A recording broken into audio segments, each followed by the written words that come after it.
Manavi, Dallin Larson here from Yokohama, Japan, outside of Tokyo, where yesterday we celebrated the grand opening of Manavi in Japan. And what a grand opening it was.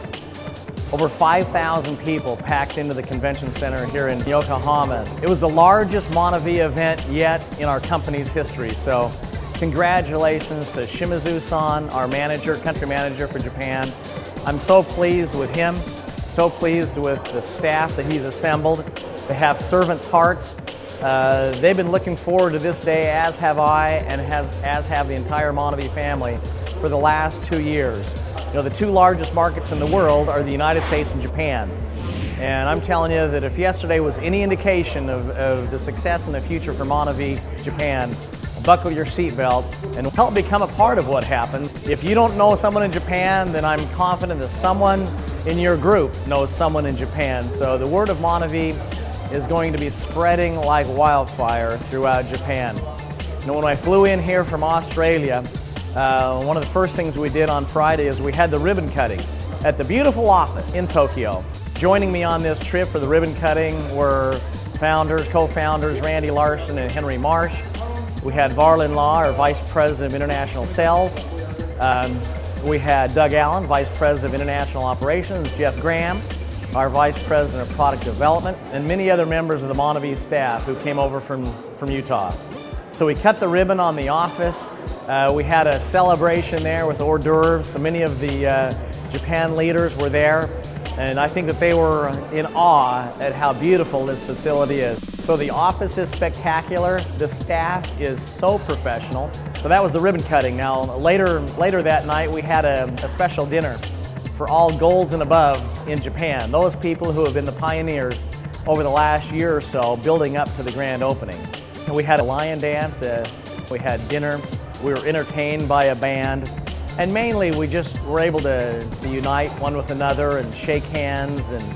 And on Saturday at the grand opening, of all the things that transpired at the grand opening, what I'll remember the most is that when we talked about the More Project and invited those in attendance to participate, I was anxious and eager to find out whether the More Project and the message of the More Project would transcend country barriers, and that if the Japanese Manavi family would also feel compelled to give to this worthy cause. And one by one, people came to the stage, and it was another incredible moment. We raised over $25,000 yesterday at the grand opening of Manavi for the More Project. But some of the highlights for me yesterday of the grand opening. First, the stage was spectacular. The videos were superb. The staff was professional. Everything was just first class. It was done the Manavi way. People from corporate participated.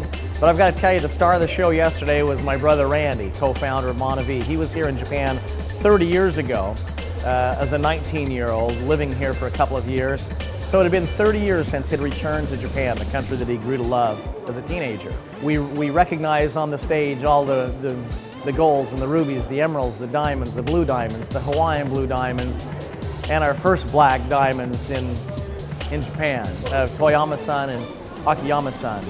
Our first Hawaiian blue diamond in Ozono-san. And so Japan is alive and well. We have now the foundation for a business that will grow very quickly in Japan. And then as we grow a business in Japan, then we'll have the foundation to continue to expand that business throughout the rest of Asia. I announced yesterday at the grand opening our first Asia Pacific conference. As part of the Manavi stimulus package for 2009, I have said that Manavi is going to take the message on the road rather than requiring people to jump on airplanes and fly to Utah for our conference. We decided to take the meetings on the road, and so we don't have the exact date yet, but we're anticipating that in October of this year, we will hold our very first Asia Pacific conference in Sydney, Australia. That's the plan. And a few days before this Asia Pacific conference, we will have our Ruby Fly-In, where distributors from Japan and Australia and New Zealand and Singapore will converge into Sydney for a Ruby Fly-In. Members of the corporate team will come to Australia to support that Ruby Fly-In. And then directly after the Ruby Fly-In, we will go into the Asia Pacific Conference, where our distributors from throughout these countries will converge, and we will certainly have several thousand people there. I'm so excited about Manavi in this part of the world, in Australia, New Zealand, and and Singapore, and now Japan, and later this year in Malaysia. And so distributors from these countries, and certainly some from the United States, will converge on our very first Asia Pacific conference. Excited about that. As we build for 2010 and the Monavie Gala celebration, celebrating our 5th anniversary in Salt Lake City in the summer of 2010. Now, I would be remiss if I didn't acknowledge some of the leaders from the United States who made their way to Japan for this opening, as well as Australia. We had Black Diamond Megan Wolfenden, who came and participated from Australia in the Japan opening, along with Ken and Carol Porter, Daryl Utterback, Scott Olson, and Brigham Lita Hart, all there participating and sharing of their wisdom and what it took to build a business in the United States, of discipline and hard work and persistence and setting goals and getting on auto ship and having tasting parties and plugging into a proven system. They shared those pieces of wisdom with the Japanese distributors, because we're all part of the Monavie family, and I'm grateful for them for doing so. Mostly grateful for the staff and grateful for those distributors who came out yesterday and came out for the ribbon cutting of the office and came out yesterday 5,000 strong, putting a very strong statement out there that Monavie is here, we have arrived, and we are going to build a company that we can all be proud of in Japan. So from Tokyo, or Yokohama, as I prepare to leave Tokyo today, back to the States, mission accomplished in Australia, New Zealand, and Japan, onward and upward as we build towards a $20 billion company, blessing the lives of people, one person at a time, through Monavie. Everyone have the rest of a great day and a great week, and I'll look forward to seeing you at an upcoming Monavie function in the near future.